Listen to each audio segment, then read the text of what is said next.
තෙරුවන් සරණයි උතුම් වූ මහා භද්‍රකාලී අම්මාගේ පිහිටයි වල සියලු දෙනාටම.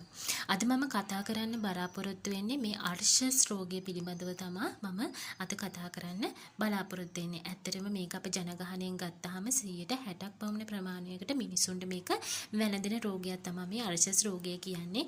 ඉතින් අර්ශස් කියපුවාම ගොඩාක් කට්ටිය බය වෙන රෝගයක් තමයි මේ අර්ශස් රෝගය කියලා කියන්නේ. ඇත්තටම මේ අර්ශස් රෝගය කියන්නේ ගුද මාර්ගයේ ඇතිවෙන වේපිරුණු ගෙඩි වර්ගයකට තමයි මේ අර්ශස් කියලා කියන්නේ.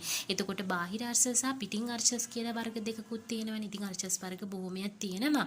ඉතින් ඒ අතරින් අපි සෑම එකකටම ගැලපෙන විදිහට තමයි අපි මේ ඖෂධය සකස ගන්න මම අද ඔයාලා හැමෝටම කියලා දෙන්නේ.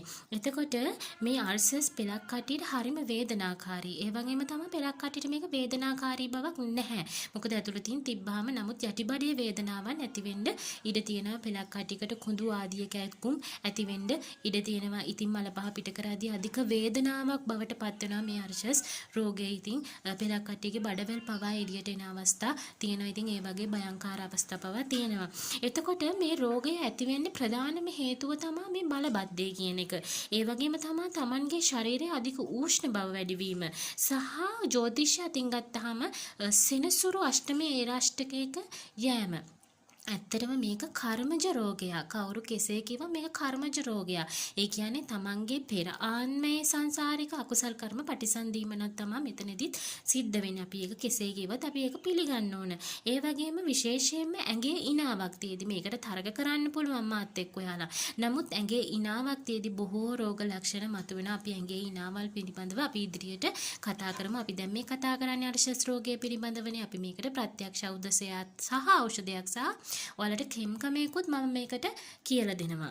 ඉතින් මේක බොහෝ දුරට ඇඟේ ඉනාවක් තියෙද්දි මේක වැළඳෙන්න පුළුවන්. මොකද බඩේ උෂ්ණය වැඩි වෙලා ඒක ශරීරගත වෙලා අන්තිමට ඒ විෂ ප්‍රතික්‍රිය කරනවා අර ගෙඩි හරහා. ඉතින් ඒ වගේ නොපෙනෙන ලෝකයේ දේවලුත් මේකට බලපාන්න ඉඩ තියෙනවා. ඇත්තටම මේ රෝගය වළක්ව ගන්නට කරන්න ඕන අපි අර දුම්පානය, සුරාපානය කියන දේවල් අපි නතර කරන්න ඕන. ඒ වගේම තමයි නිවැරදි ආහාර රටාවක් ගන්න ඕනේ. තන්තු බහුල ආහාර ගන්න ඕනේ. විශේෂයෙන්ම අපි කියන කොහිල නේද? අපිට හැම අතින්ම අපිට මතක් වෙන්නේ මූලක් ගින්න කිව්වහම මොනවද? කොහිල. මල පයින්නවා කියන්නේ මල පයින් කට්ටියට එහෙනම් කොහිල දෙන්න කියලා කියන්නේ කටුත් එක්ක. ඉතින් ඒ කතාව හරියටම හරි.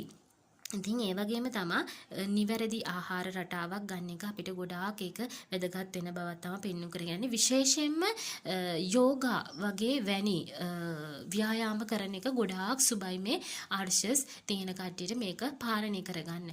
ඇත්තටම අර්ශස් කියන්නේ සුව කරන්න ටිකක් අමාරු රෝගයක්. කවුරු කෙසේ කොහොම කීවත්. මොකද උෂ්ණ කාලවලදී, ඒ කියන්නේ මේ කාලෙදිත් පෙලක් කට්ටියට වැඩි වෙන්න පුළුවන්. ඉතින් උෂ්ණ කාලවලදී පෙලක් කට්ටියට උත්සන්න වෙනවා. නමුත් ශීත කාලයේදී ඒක යටපත් වෙලා යන පෙලක් කට්ටියට උෂ්ණ සීතලක් කියලා දෙයක් නැහැ. අර්ශස් රෝගය අවුරුදු ගණන් තියෙන කට්ටිය ඉන්නවා. ඉතින් මම අද ඔයාලට කියලා දෙන්නම් අර්ශස් රෝගයට ප්‍රත්‍යක්ෂ ඖෂධයක් සහ ඒකේ කෙම් ක්‍රමයක්. ඔයාලට මේකට අවශ්‍ය වෙනවා කොහිල, අල, ඒ වගේම තමයි පොල් අඩලයක්. පොල් අඩලය ගැන අපි කතා කරමු. ඒ වගේම තමයි අපිට ඕන වෙනවා රතු ලුණු සහ තමන්ගේ රස ප්‍රමාණයට ලුණු. අපි ඉස්සරම ගන්න ඕන මේ කොහිල අලේ අපි හිතන්න දැන් තමන්ගේ අතේ තියෙනවා අල්ල. අල්ලේ තමන්ගේ මැද කිල්ල තියෙන්නේ. මැද කිල්ලේ මුලට යන්න ඔයාලා. මුලේ ඉඳන් තමන්ගේ මැණික් කටුව ළඟට එනකන් කොහිලාලේ මැන ගන්න ඕන. ඔන්න ඕක තමයි අපේ කෙම.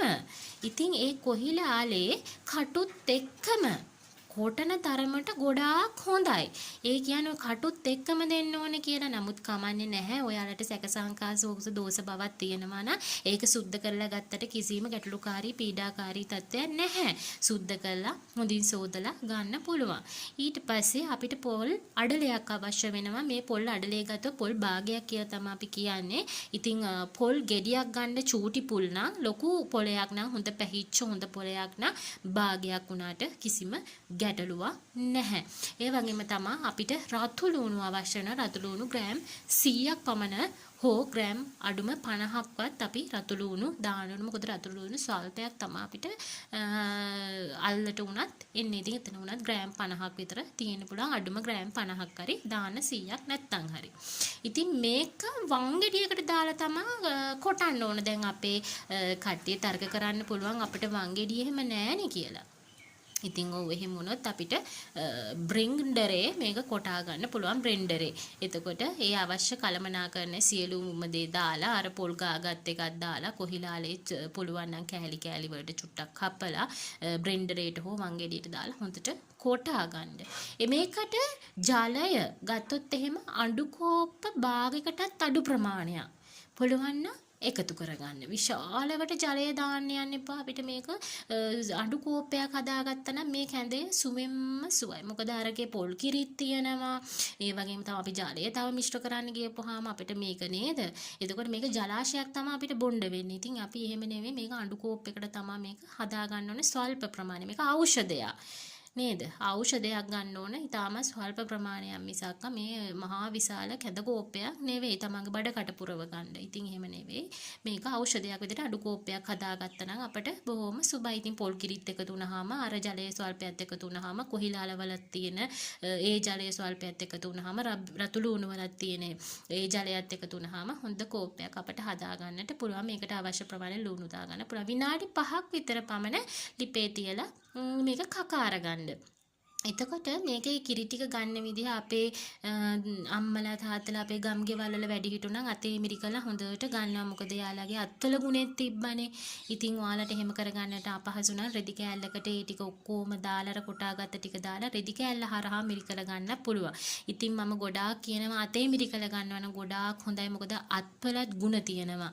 ඉතින් මේ අත්වල තමන්ගේ වැඩි හිටියෙක් ඉන්නවා නම් අනේ අම්මේ මට මේක හදලා දෙන්න කියලා මේ අත්වල ගුණක් තියෙන අපේ කට්ටියට. ඉතින් ඒක එහෙම කරගන්නත් පුළුවන්. ඉතින් ඒ ආකාරයට විනාඩි 5ක් විතර ලිපේ තියලා කකා අරගෙන බොණ්ඩයි මේක තියෙන්නේ. බොහෝ දුරට හිස් බඩට බොනවා නම් ගොඩාක් සුබයි. තවසකට 3 වේලක්වත් අඩුම තරමේ බොන තරමට සුබයි. නමුත් දවසට එකපාරක් හරි බොන එක සුබයි. දැන් හිතන්න ඔයාලා මේක සතියක් විතර කරගෙන ගිහිල්ලා ඔයාලට අර්ශ සුව වෙනවා. සත්‍යෙම සුව වෙනවා. ඒ සුව වුණාට පස්සේ ඔයාට මේක අවශ්‍ය නැහැ. ඔයා මේක අතහැරලා දාන්න. එහෙම අතහැරලා දාලා බෑ. මේක තමන්ගේ එදිනදා ජීවිතේට මේක එකතු කරගන්න ඕන. අපිට ගියපුවාම අපිට කොහිල හලයක් දැක්කොත් එහෙම අපි ගන්න ඕනේ. ඒක කොහිල හලේ අරගෙන ඇවිල්ලා ඒක කැඳ හදාගෙන තමන්ගේ මුළු ජීවිත කාලෙම මේක තමන්ට භාවිත කරවුවත් ඒක කිසිම ගැටලුවක් නැහැ. මොකද ශරීරයට ඖෂධයන්නේ නේද?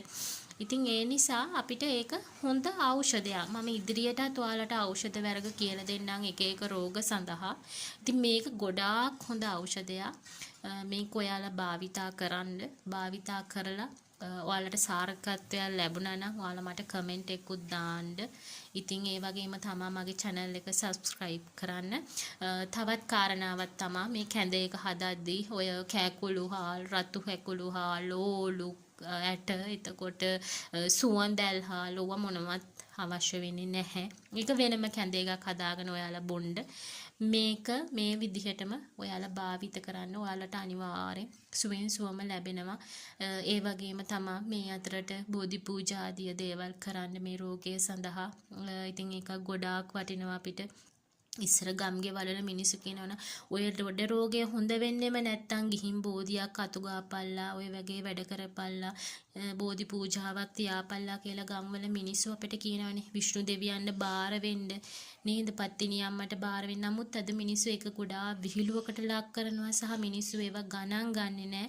නමුත් අපි නොදුටු පැත්ත ගොඩාක් තියෙනවා. මොකද මේ විශ්වයේ අපි නොදන්න බලගතු දේවල් ගොඩාක් තියෙනවා. බුද්ධ ශක්තිය පවා මේකේ තියෙනවා ගැබ්බලා.